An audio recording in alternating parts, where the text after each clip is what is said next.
Dalam seri ke-471 ini didukung oleh para pemain Indrawati sebagai Dewi Upas, Ari Purnama Sidi sebagai Layang Samba, Ferry Fadli sebagai Arya Kamandanu, Nanang sebagai Candu Nada, Iwan Dahlan sebagai Pranayam, dan Asdi Suhastra pembawa cerita.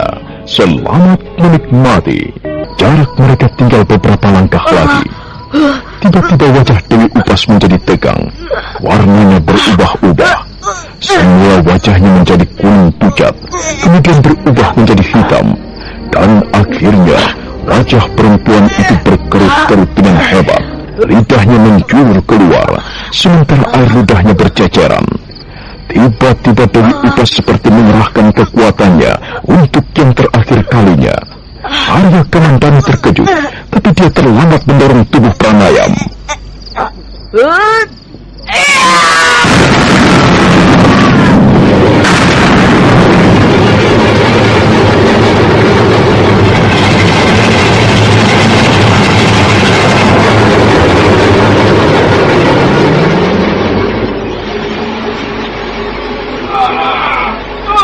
Pranayam yang pada saat itu berdiri tidak jauh dari Arya Kamandanu juga tidak menduga sama sekali.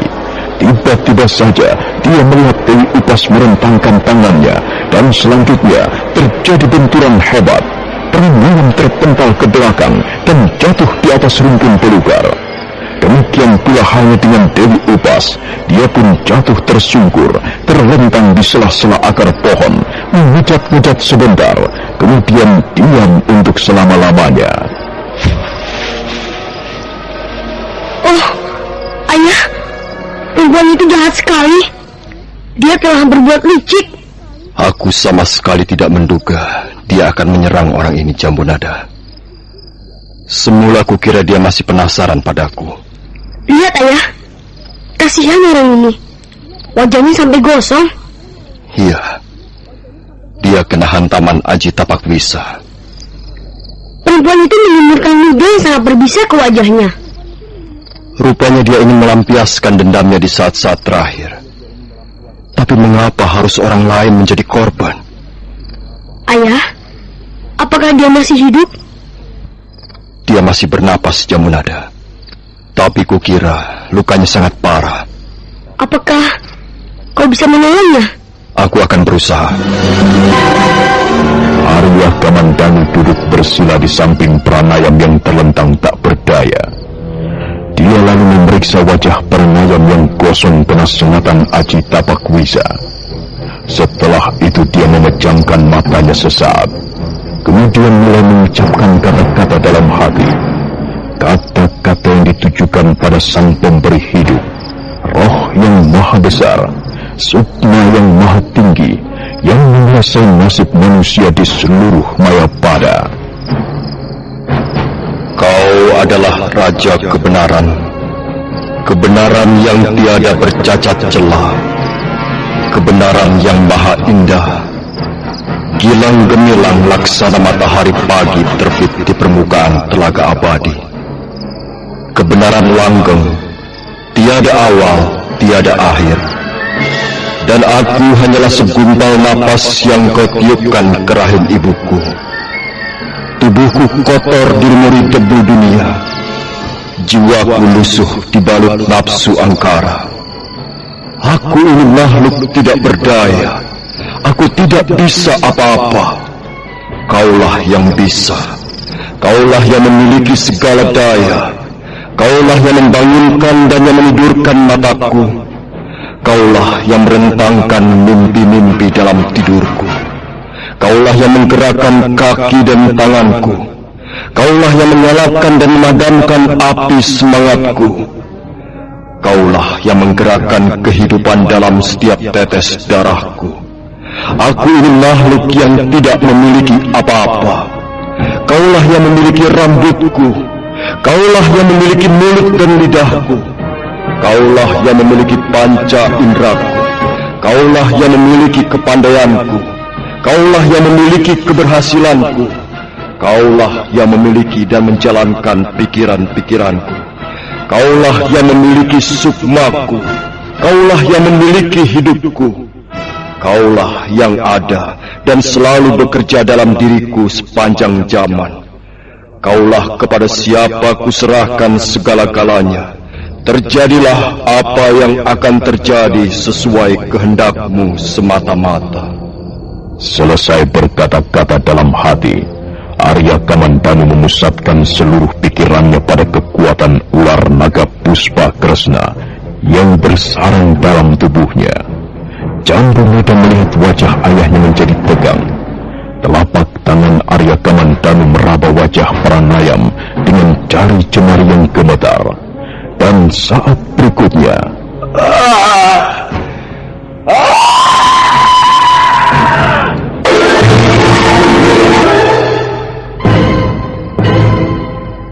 apakah dia akan sembuh kembali seperti sedia kala? Kita serahkan semuanya pada Yang Maha Kuasa, Jambunada. Kalau Yang Maha Kuasa menghendaki orang ini sembuh, maka dia akan sembuh. Kita lihat saja nanti. Ayah, dia mulai bergerak. Lihatlah, dia mulai bergerak dan luka-luka di wajahnya tiba-tiba saja lenyap. Kau telah berhasil menyembuhkannya. Bukan aku yang menyembuhkannya, Jambunada. Kalau memang dia sembuh, aku hanyalah perantara saja.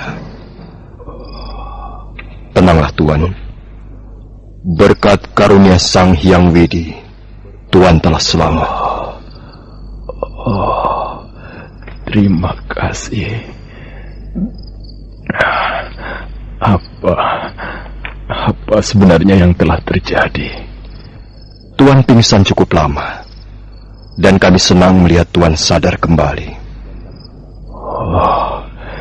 Terima kasih atas pertolongan Tuan.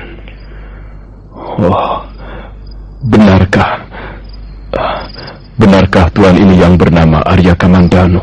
Iya, saya Arya Kamandanu. Saya sama sekali tidak menduga. Saya merasa sangat beruntung karena dapat bertemu dengan seorang pendekar ternama. Sudahlah, lebih baik Tuan istirahat barang sejenak. Jambunada, kalau kau masih mempunyai simpanan air, tolong beri Tuan ini minum sedikit. Ya, Ayah. Kukira masih ada air dalam kantongku ini.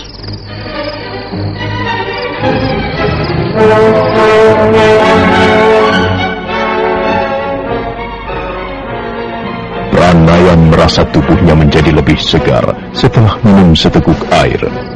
Pada saat mereka bertiga mencari tempat duduk untuk meneruskan pembicaraan, terdengar suara mendesis. Suara itu seperti suara seekor ular berbisa yang sudah sekarat. Ternyata suara itu datang dari tubuh Dewi Upas yang masih terlentang di tempat semula. Lihat, Ayah. Jangan-jangan perempuan jahat itu masih hidup. Apa yang akan kau lakukan, Jambunada? Aku mau melihat lebih dekat. Tidak usah. Dewi Upas sedang melepaskan ilmunya. Kita lihat saja dari sini. Hampir saja perempuan itu membunuh saya, Tuan. Kalau Tuan tidak segera datang menolong, barangkali sekarang saya sudah terlentang tidak bernyawa lagi. Dia mempunyai ilmu pukulan yang sangat dahsyat. Namanya Aji Tapakwisa. Dulu saya pernah merasakannya pada saat berhadapan dengan murid tunggalnya yang bernama Dewi Sambi. Lihat, Ayah. Ada asap. Ada asap putih keluar dari rongga mulutnya.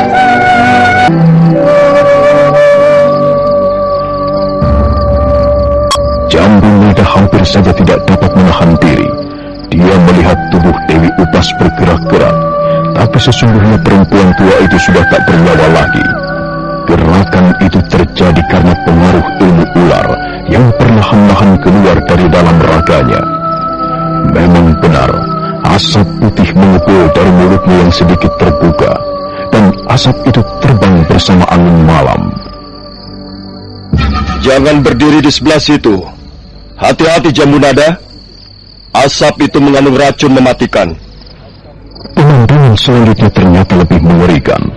Tubuh Dewi Upas seperti menggelinjang-gelinjang dan wajahnya mengkerut dengan hebat sekali. Tapi setelah asap putih lenyap, tubuh itu kembali diam. Dan sekarang Dewi Upas sudah menjadi kosong. Ilmunya yang dahsyat sudah pergi meninggalkan raganya yang sudah tidak bernyawa lagi. Maka tamatlah riwayat Dewi Upas, guru Dewi Sambi yang bersemayam di lereng Gunung Kawi. Sebuah bayangan berlari-lari kecil menuruni lereng bukit. Suatu saat bayangan itu seperti berlari-lari sempoyongan.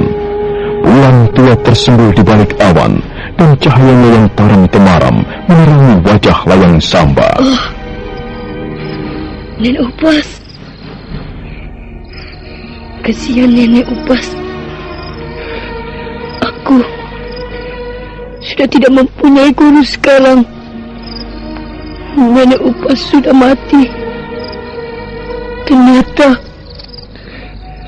Nenek Upas tidak mampu mengalahkan musuh besarku. Oh, Arya Kamendanu, kau telah membunuh orang tua laki-lakiku. Dan sekarang guruku, Arya Kamendanu. Kapan aku bisa membalas dendam?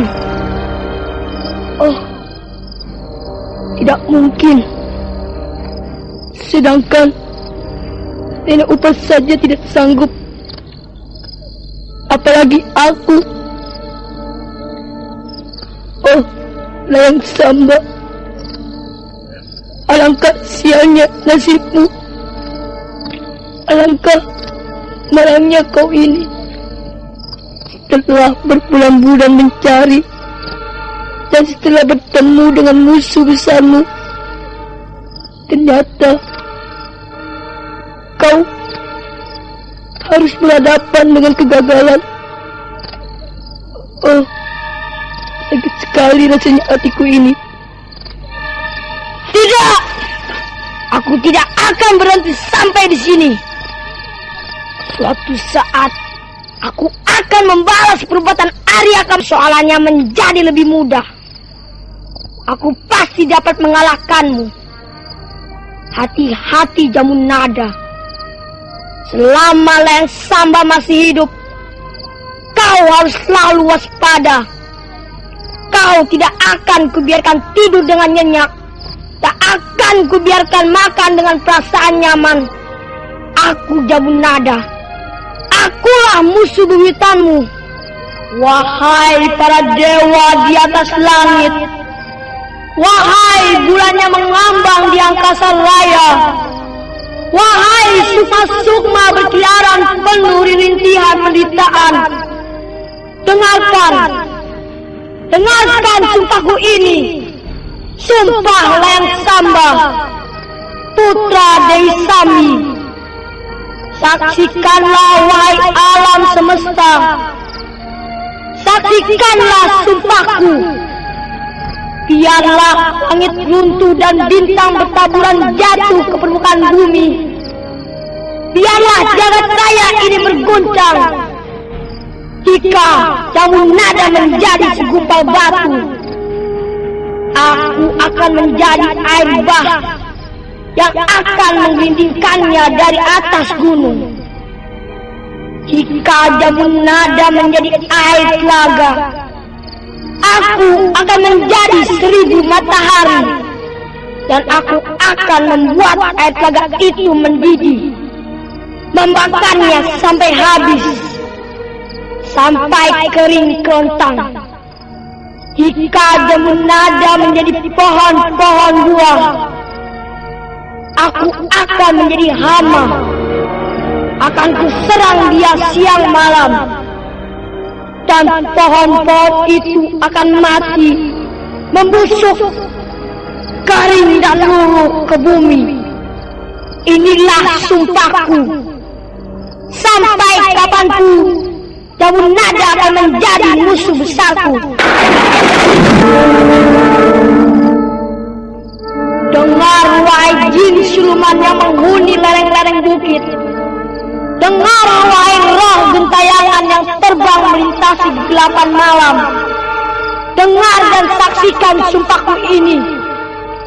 Suatu saat aku akan membinasakan Jamunada inilah cita-citaku. Akan ku cari kelengahannya. Dan kalau dia tetap waspada, aku akan masuk menyelinap ke dalam hatinya untuk merogoh jantungnya. Dengar wahai jambu nada, malam kau menjadi musuhku, dan siang kau menjadi seteruku. Tak ada hari perdamaian bagimu.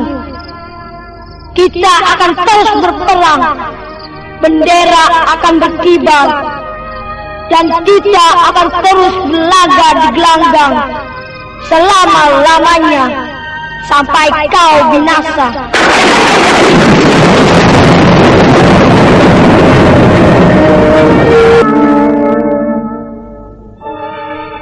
Layang Samba, bocah remaja itu berteriak-teriak bagaikan orang kesetanan. Dia kesal, marah, sekaligus sedih. Tapi di antara berbagai macam perasaan, hanya satu yang membuatnya sangat tertekan, ialah perasaan dendam. Dendam itu memancar kuat dan terpantul di wajahnya. Tapi Layang Samba untuk sementara terpaksa memendam perasaan dendam yang setiap saat bakal meledak dengan dahsyat. Karena memang kemampuannya terbatas, dia merasa tak mungkin bisa mengalahkan Arya Kamandanu. Akhirnya Layang Samba terhuyung-huyung pergi. Bocah remaja itu kembali berjalan menuruni lereng bukit. Taram-temaram cahaya bulan tua di atas langit menerangi sosoknya yang timbul tenggelam di balik gelapnya pohon-pohon.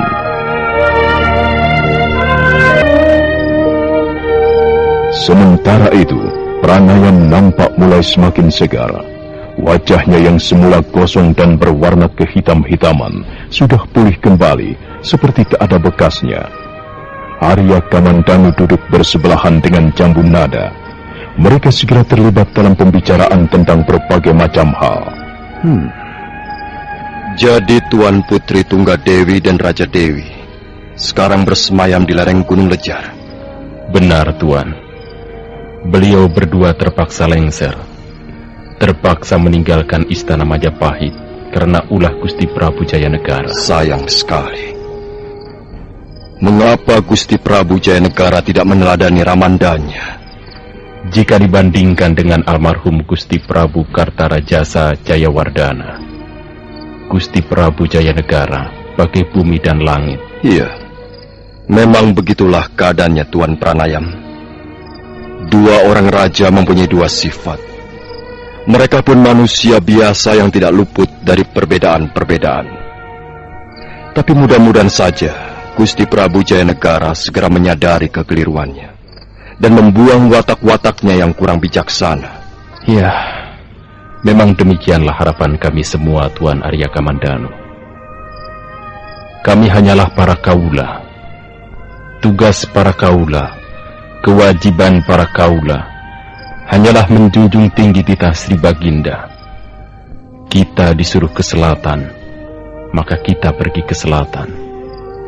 Kita akan pergi ke arah mana sesuai dengan perintah raja.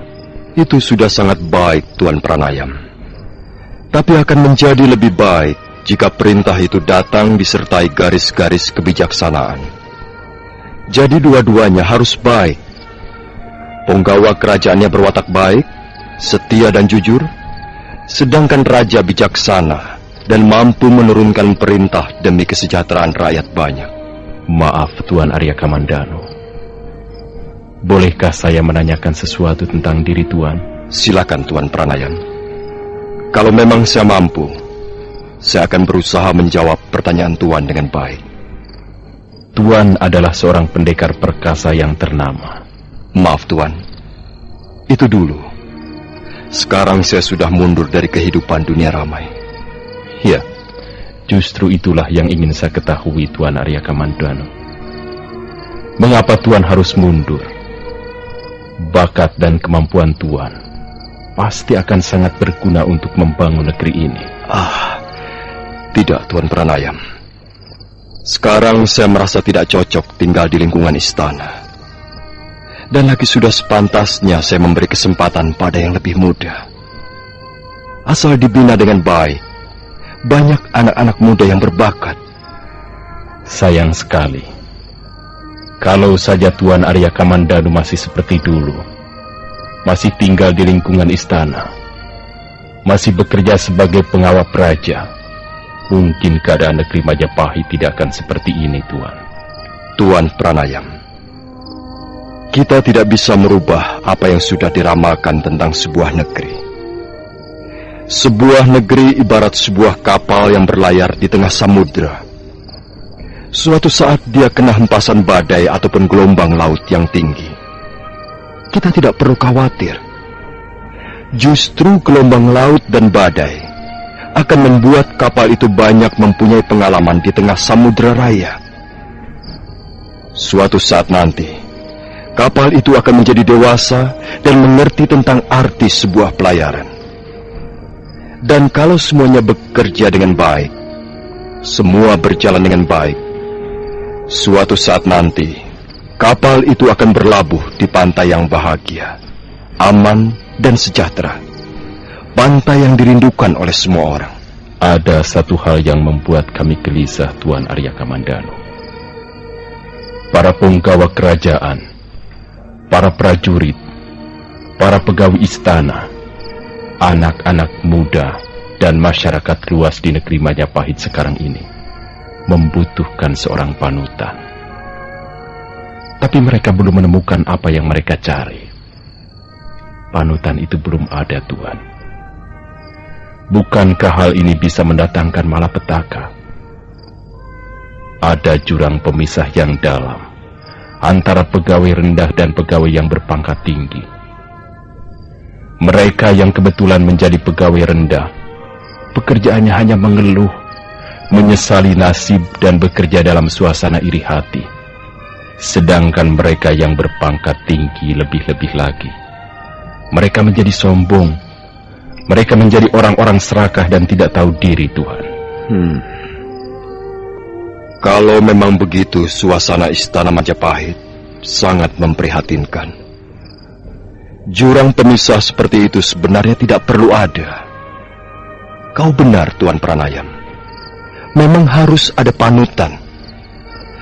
Tapi menurut pendapat saya, di antara penggawa kerajaan yang buruk, pasti ada penggawa-penggawa kerajaan yang baik.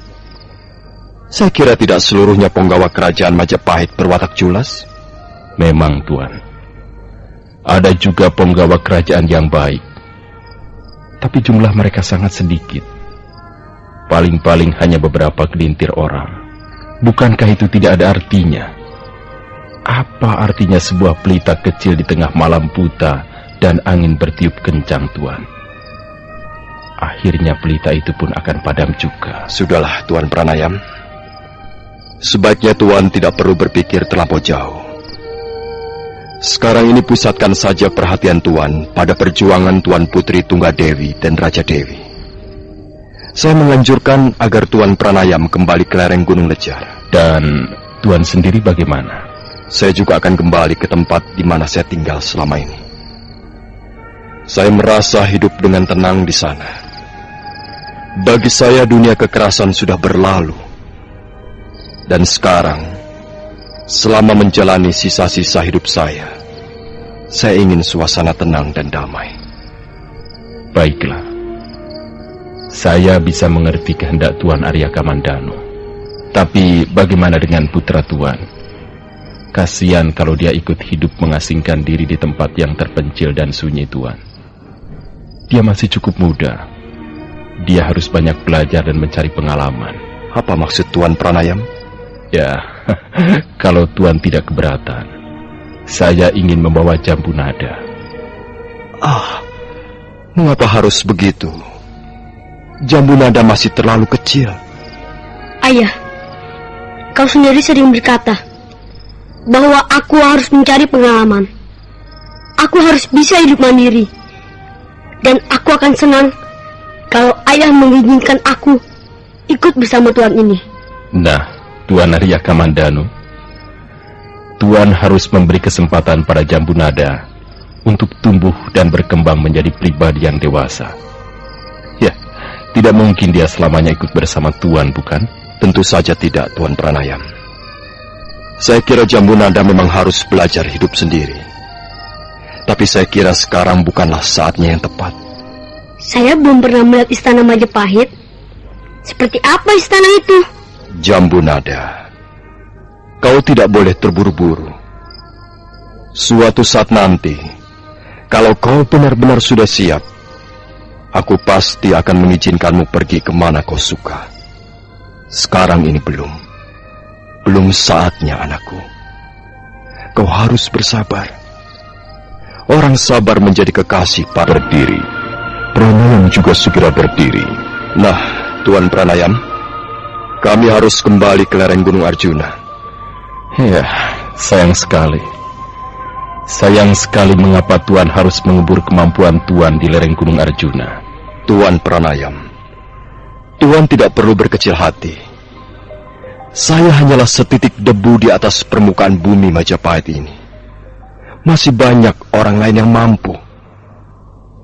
Saya yakin suatu saat nanti Tuan Pranayam akan bertemu dengan mereka dan berjuang bersama-sama. Saya yakin negeri Majapahit akan mampu berdiri tegak mengatasi gelombang kehidupan. Sejarah sudah dipancangkan. Kehendak para dewata tidak akan bisa dihindarkan oleh manusia. Jambu Nada, Iya, Ayah. kau sudah siap? Arya Kamandanu dan Jambu Nada melangkah meninggalkan lereng bukit. Mereka berjalan beriring-iringan menyusuri jalanan setapak. Sementara Pranayam masih berdiri di tempat semula. Dia terus mengawasi Arya Kamandanu dan anaknya yang bergerak semakin jauh. Arya Kamandanu. Dulu kukira nama itu hanyalah sebuah dongeng. Tapi ternyata anggapanku keliru. Arya Kamandanu. Kalau saja Mubi Majapahit ini mempunyai 10 orang seperti Arya Kamandanu, negeri ini akan menjadi jaya dan sentosa untuk selama-lamanya. Arya Kamandanu, sungguh besar namamu dan sungguh mulia hatimu. Sayang sekali, mengapa orang seperti Arya Kamandanu harus mengundurkan diri dari dunia ramai, sementara kita sekarang membutuhkan seorang panutan. Tapi Arya Kamandanu malah membuang dirinya ke atas lereng Gunung Arjuna. Ya.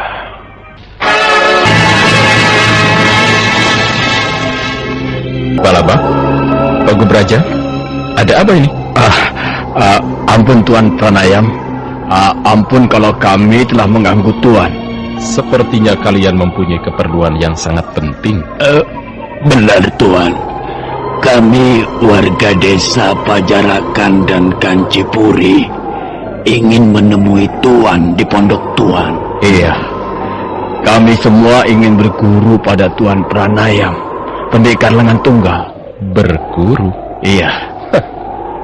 Kalian ini bisa saja. Aku bukanlah seorang guru. Kalian jangan bergurau. Tidak Tuan Pranayam. Kami sudah bertekad bulat. Kami tidak akan kembali ke desa kami. Kami ingin berguru kepada Tuan. Apapun yang Tuan perintahkan, kami akan mengerjakannya dengan senang hati. Tunggu dulu. Kalian pasti tidak bersungguh-sungguh. Tuan, kami bersungguh-sungguh Tuan Pranayam. Kami ingin belajar ulah kanuragan. Lihatlah, kami membawa 80 pemuda-pemuda desa. Dan mereka semua ingin berguru kepada Tuan. Iya Tuan. Berguru itu sesuatu yang baik. Aku setuju. Tapi kalian bisa mencari guru yang lain. Guru yang tepat untuk kalian. Apakah Tuan keberatan mengajari kami ilmu kanuragan? Ketahuilah Pak Gubraja, Balabak, dan kalian semuanya. Sekarang kami akan pergi dari Bukit Ayudawara. Kami harus segera kembali ke lereng Gunung Lejar. Tuan mau pergi? Kemana Tuan? Aku harus segera kembali ke lereng Gunung Lejar. Lereng Gunung Lejar? Mengapa Tuan harus ke sana? Aku banyak mempunyai teman di sana. Aku harus kembali bergabung bersama teman-temanku. Kalau begitu biarlah kami ikut serta bersama Tuan Pranayam. Kami rela meninggalkan desa kami, Tuan. Iya, Tuan. Tak ada apa-apa lagi di desa kami. Tak ada yang bisa kami lakukan di desa. Aku tidak setuju pendapat kalian. Sebaiknya kalian kembali ke Pajarakan atau Kancipuri. Kalian mempunyai tugas dan kewajiban yang penting. Kalian harus membenahi desa kalian sendiri. Jadi Tuan keberatan kami ikut serta? Iya. Terus terang aku keberatan, Pak Gobraja. Tapi aku tidak bermaksud buruk. Justru sebaliknya aku tidak ingin menjerumuskan kalian. Tuan Pranayam, apakah Tuan merasa malu karena mengangkat murid orang-orang desa seperti kami, Tuan? Jangan salah paham, Balabak. Aku pun berasal dari desa. Kita sama-sama orang Sudra. Aku tidak mempunyai alasan malu bergaul bersama kalian. Aku tidak merasa mempunyai derajat yang lebih tinggi. Jika aku melarang kalian ikut, alasannya hanya satu. Dan aku sudah mengatakannya di atas. Lebih baik kalian kembali dan membenahi desa kalian sendiri.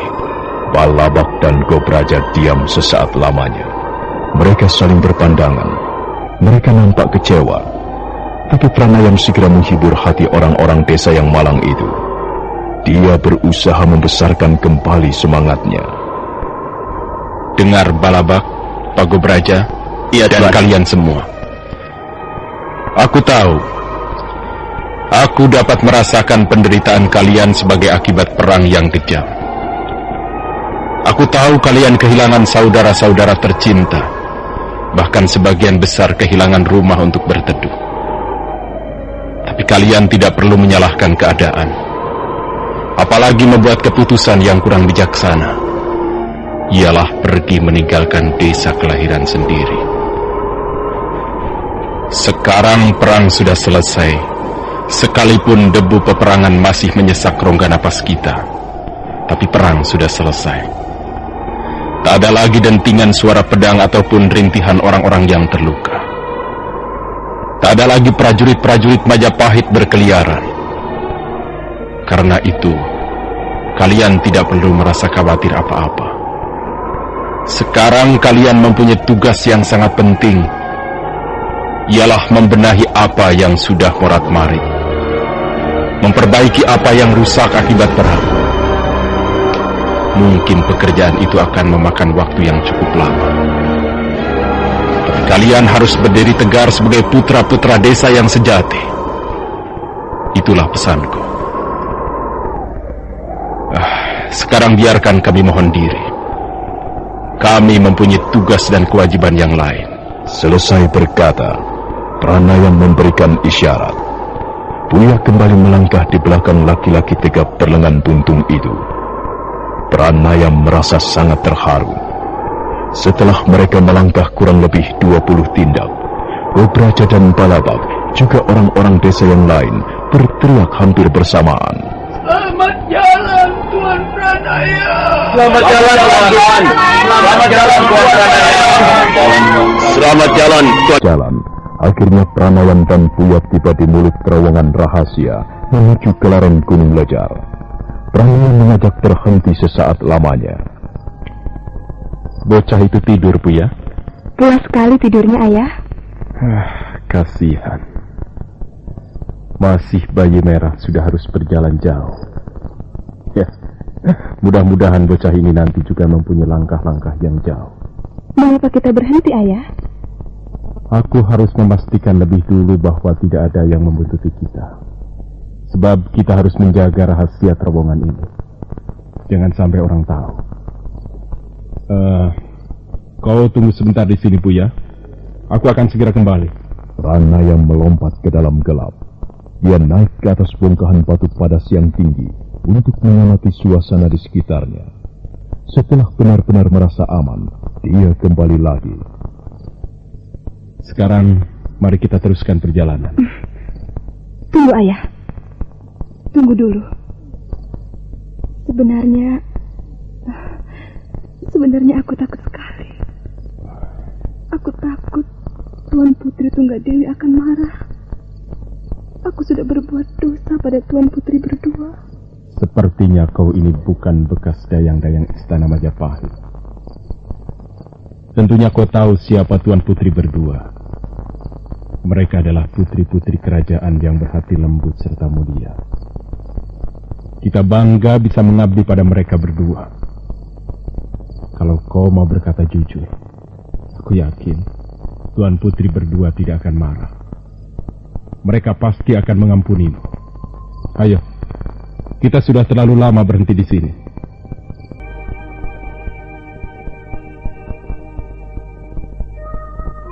Pranayam dan Puya melangkah menyusuri terowongan rahasia. Begitu tiba di mulut terowongan, mereka dihadang beberapa orang yang ditugaskan berjaga-jaga. 2 orang di antara mereka ternyata Nandaka dan Pradipa. Oh, Tuan? Tuan Pranayam? Iya, Pradipa. Aku kembali. Aduh. Sudah lama sekali Tuan meninggalkan lereng Gunung Lejar. Tuan Putri Tunggadewi dan Raja Dewi pasti girang melihat Tuan Pranayam kembali. Iya, mudah-mudahan saja begitu, Nandaka. Lalu siapakah dia ini, Tuan? Dia Puya, anak angkatku. Mari Tuan. Mari kami antarkan naik ke atas lereng. Terima kasih, Pradipa. Ayo, Puya.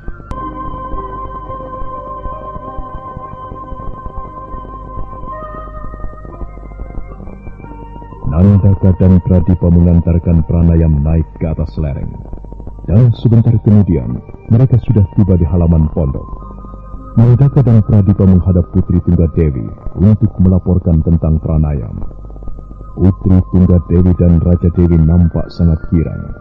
Pranayam dan Puya disuruh naik ke serambi pondok.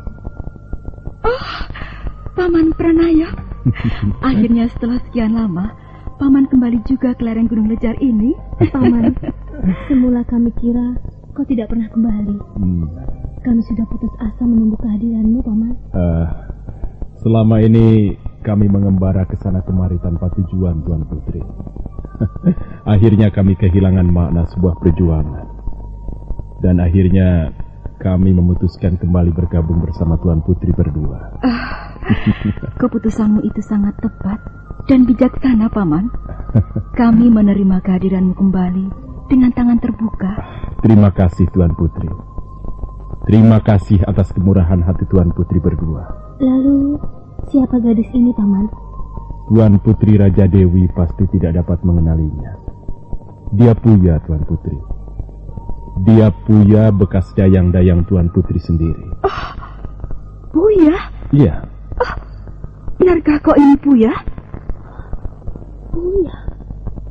Puya, mengapa wajahmu seperti itu?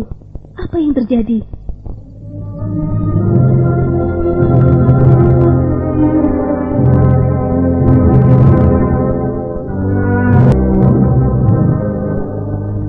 Puya kemudian menceritakan pengalamannya di rumah Kipuyut Kalacika, bahwa prajurit-prajurit membakar rumah Kipuyut Kalacika. Kipuyut tewas dalam kobaran api, sedangkan dia sendiri menderita luka-luka di bagian wajah. Puya juga mengakui kesalahannya telah membongkar rahasia kelompok pendekar bunga putih. Ampun, Tuan Putri. Hamba mengaku bersalah. Hamba bersedia dihukum karena kesalahan hamba. Sudahlah, Puya. Kau memang bersalah. Tapi sudahlah. Lupakan yang sudah terjadi. Puya, kami tidak akan menghukummu. Kami tahu, sesungguhnya engkau adalah seorang abdi yang baik dan setia. Terima kasih, Tuan Putri. Terima kasih atas kemurahan hati Tuan Putri berdua. Sekarang hamba berjanji, hamba tidak akan melakukan kesalahan lagi. tidak akan kebodohan lagi. Hamba berjanji akan tetap setia pada Tuan Putri berdua. Hamba akan terus mengabdi dengan seluruh kemampuan hamba. Tapi kalau sekiranya Tuan Putri berdua keberatan, biarlah hamba pergi dari lereng Gunung Lejar. Buya, kau tidak usah pergi kemana-mana. Di istana Majapahit, kau seorang abdi yang baik. Demikian pula di sini. Kami sudah cukup merasa lega jika kau mengakui kesalahanmu dan berjanji tidak akan mengulanginya lagi. Itu sudah lebih dari cukup, Buya. Benar, Buya. Jangan mempunyai pikiran yang macam-macam. Kau tentu kenal siapa diri kami. Kami tidak pernah menghukum seorang abdi yang dengan terus terang mengakui kesalahannya. Nah, sudahlah. Tetap saja tinggal di sini bersama kami. Terima kasih Tuan Putri Raja Dewi. Paman Pranayam? Iya, Tuan Putri. Kita wajib bersyukur karena akhirnya kita berkumpul kembali seperti semula. Semua ini berkat bimbingan dan perlindungan Dewata Agung, Paman. Iya, Tuan Putri. Hamba juga sudah bertekad tidak akan lagi meninggalkan lereng Gunung Lejar. Hamba akan setia mengabdi pada Tuan Putri berdua dengan seluruh kemampuan hamba. Mudah-mudahan hamba tidak akan mengecewakan. Terima kasih atas janji kesetiaanmu, Paman. Kukira kalian berdua merasa lelah. Sebaiknya kalian beristirahat. Paman, ajaklah Buya tinggal di pondokmu. Selama ini pondokmu kosong. Baik, Tuan Putri. Ayo, Buya. Paman, tunggu dulu. Siapa bocah itu? Oh ya, dia itu anak angkat hamba, Tuan Putri Raja Dewi. Dia seorang bocah yang malang. Dia ikut menjadi korban peperangan antara Majapahit dan Lamajang. Kami menemukannya di desa Pajarakan, di tengah-tengah puing rumah yang terbakar. Ya, mungkin dua orang tuanya sudah tewas. Aduh, lucu sekali wajahnya. Indah, lihatlah. Dia tidur nyenyak. Buya, siapa namanya? Namanya Latamanjari, Tuan Putri. Hamba yang memberi nama, Tuan Putri. Namanya bagus sekali. Latamanjari. Lucu sekali bocah ini. Wajahnya bulat. Kasihan. Coba, Buya. Coba, aku ingin menggendongnya. Jangan, Tuan Putri. Nanti dia ngompol. Tidak apa. Sudah biasa bayi ngompol. Sini, Buya. Biar aku yang menggendongnya sebentar.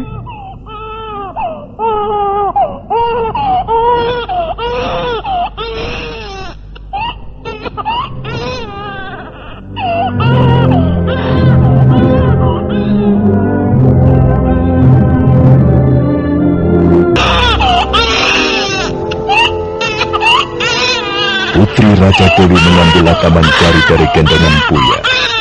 Bayi yang masih merah itu semula meronta-ronta. Putri Tunda Dewi mengelus-elus kepala makhluk yang masih lemah itu. Aduh, diam ya anak manis. Ada apa, ya? Ada apa? Jangan lewat ya, sayang. Buya, selama ini dia minum apa? Bocah itu hamba beri minum air gula aren, Tuan Putri.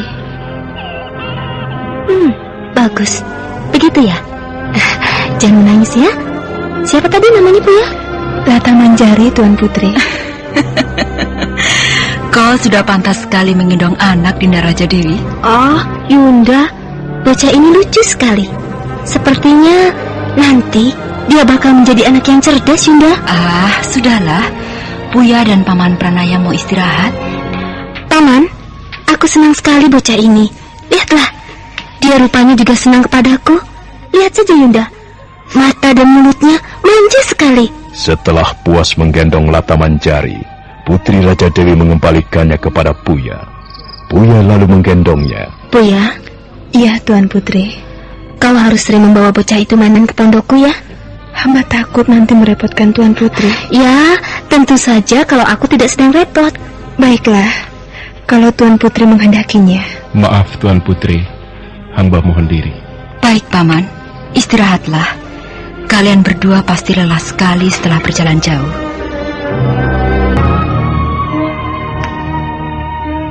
Pranayam dan Puya meninggalkan pondok Putri Tunggadewi dan Raja Dewi. Mereka berdua melangkah ke sebuah pondok yang terletak paling ujung. Puya segera menidurkan Lataman Jari di atas balai bambu yang dialasi kain-kainan. Bocah itu kembali tidur nyenyak. Kau tidak tidur, Ayah? Ya, sudah lama juga aku meninggalkan pondok ini. Pondok ini cukup luas dan rapi. Siapa yang membuatnya, Ayah? Kami bergotong royong membuat pondok tempat tinggal kami di lereng Gunung Lejar. Semuanya ada 40 pondok. Hampir 3 bulan lamanya kami bekerja keras menebang kayu-kayu di hutan. Tapi kami merasa lega, karena akhirnya kami mempunyai tempat berteduh. Ayah, ada yang datang. 2 bayangan muncul dari samping serambi pondok. Ternyata mereka adalah Cakradara dan Kudamerta. Pranayam buru-buru menyambut 2 orang kesatria bangsawan itu. Oh, silahkan duduk Tuan Cakradara, Tuan Kudamerta. Kami senang kau kembali ke lereng Gunung Lejar, Paman Pranayam. Kami juga merasa bersyukur dapat berkumpul lagi bersama Tuan berdua. Hamba menyesal sekali. Seharusnya hamba tidak pergi kemana-mana. Di mana saja Paman selama ini, Paman? Hamba pergi tak tentu arah, Tuan Kudamerta. Dan setelah mengembara ke sana kemari, akhirnya hamba memutuskan kembali. Tak ada yang bermanfaat yang hamba lakukan di luar sana. Hamba menyesal sekali mengapa hamba pergi. Siapa gadis ini? Dia Puya, Tuan Cakradara. Puya bekas dayang-dayang Tuan Putri Tunggadewi di Istana Kaputren Majapahit. Puya. Benarkah kau Puya? Benar, Tuan Kudamerta. Oh. Hamba Puya. Hamba mengalami musibah pada saat prajurit-prajurit Majapahit datang. Desa Pendatang geger. Rumah Ki Buyut Kalacika dibakar. Dan hamba ikut menjadi korban. Kasihan sekali. Oh iya, Paman. Barangkali kau belum tahu. Nini Raga Runting sedang sakit. Apa, Tuan? Nini Raga Runting sakit? Benar, Paman. Itulah sebabnya Ayuwandira tidak dapat menemuimu, Paman. Dia harus menunggu Nini Raga Runting siang malam. Oh, kasihan wanita tua itu. Dia seorang pendekar wanita yang berpengalaman dan berbudi luhur. Baiklah, Paman. Istirahatlah. Besok pagi kita bisa bekerja lagi seperti semula. Lereng Gunung Lejar tidak ada perubahan apa-apa. Dan mudah-mudahan dengan kehadiranmu, kehadiran kalian berdua, suasana lereng Gunung Lejar bertambah semarak. Cakradara dan Kudamerta melangkah menuju pondoknya. Pranayam termenung sesaat.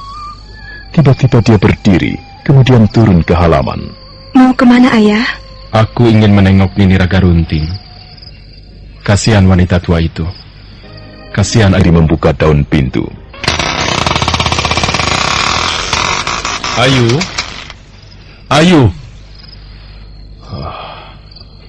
Mungkin dia di ruangan dalam. Pranayam kembali melangkah. Pada saat itulah Ayuwandira muncul dari ruangan dalam. Pranayam segera menghampirinya. Ayu, apa benar Nini Raga Runting sakit? Oh, Paman. Kau mendengar dari siapa? Dari Tuan Cakradara. Ikutlah aku. Nenek ada di ruangan tidur.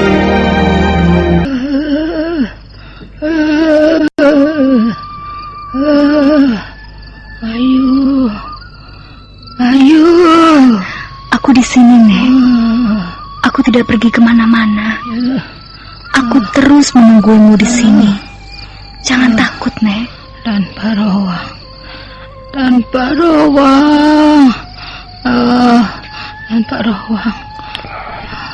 Apa katanya? Dia selalu menyebut-nyebut kaki Tan Parowang. Siapa Akitan Parowang itu? Akitan Parowang, seorang pendekar laki-laki yang sudah lanjut usia. Dan sekarang dia sudah tiada. Nenek Raga Runting dulu pernah mencintai laki-laki itu. Tapi karena kesombongannya, karena harga dirinya terlalu tinggi, akhirnya Nenek Raga Runting memilih hidup sendiri. Parowang, kaukah itu Tan Parowang?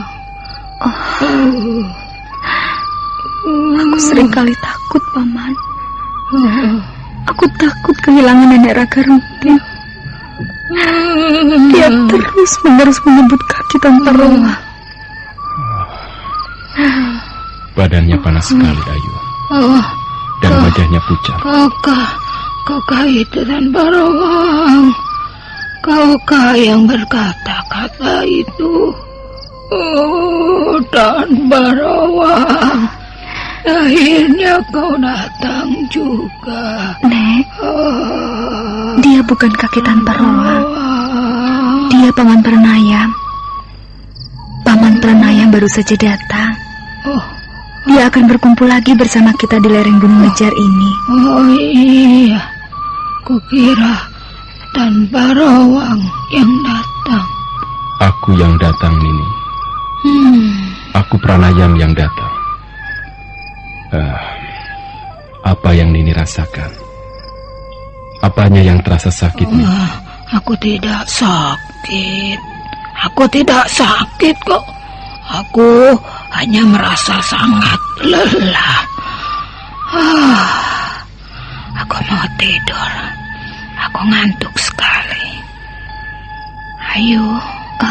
Iya, Nek. Awas kau. Jangan pergi kemana-mana ya. Tidak, Nek. Aku tidak akan pergi kemana-mana.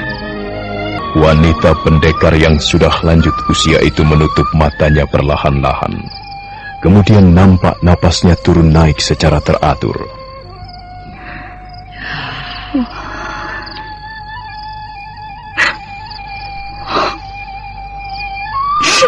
Sudahlah, Ayu. Kau tidak perlu bersih hati. Ini Raga Runting akan sembuh kembali. Aku seringkali mempunyai pikiran yang bukan-bukan, Paman.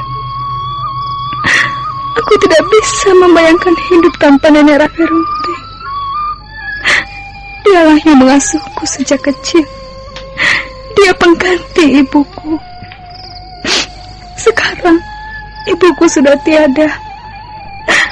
Apakah Nenek Raga Runting juga akan pergi? Kalau dia pergi, aku bersama siapa lagi hidup di dunia ini? Ayu, Nini Raga Runting seorang pendekar yang sudah berpengalaman. Kukira dia akan kuat menahan serangan penyakitnya. Ya, barangkali dia hanya membutuhkan waktu untuk istirahat, untuk menenangkan pikirannya. Barangkali dia memang hanya lelah. Ya.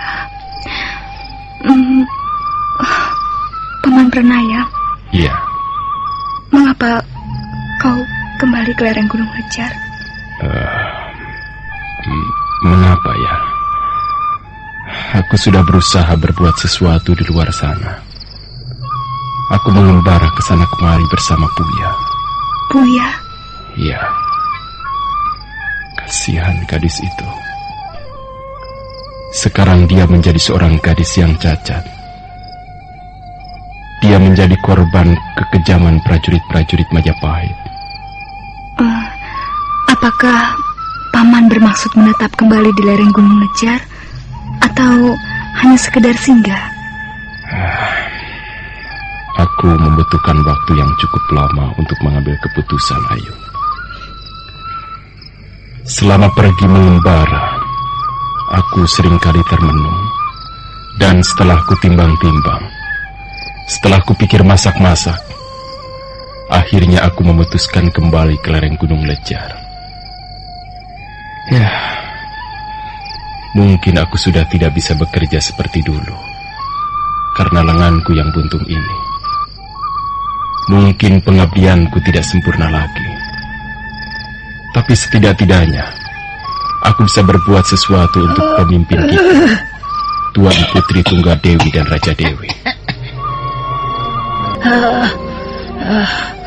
Dan Barowang, di mana kau, Dan Barowang? Kau curang, kau sudah pergi lebih dulu. Sampai hati kau meninggalkan aku sendirian di dunia ini, Dan Barowang. Nini, di sini tidak ada kaki tanpa ruang. Di sini hanya ada Ayuwandira dan aku, Pranayam. Iya, Nek. Jangan bicara yang tidak-tidak. Kata-katamu membuatku takut, membuatku ngeri, Nek. Aku mendengar suara laki-laki. Apakah itu suara Tan Barowang? Bukan, Nek. Paman Pranayam yang baru saja bicara. Bukan kaki tanpa ruang. Kaki tanpa ruang sudah tidak ada lagi. Siapa? Pranayam? Iya, Nini. Aku yang baru saja bicara. Pranayam. Mana itu Pranayam? Pranayam. Aku di sini, Nini. Iya. Aku duduk di sebelahmu.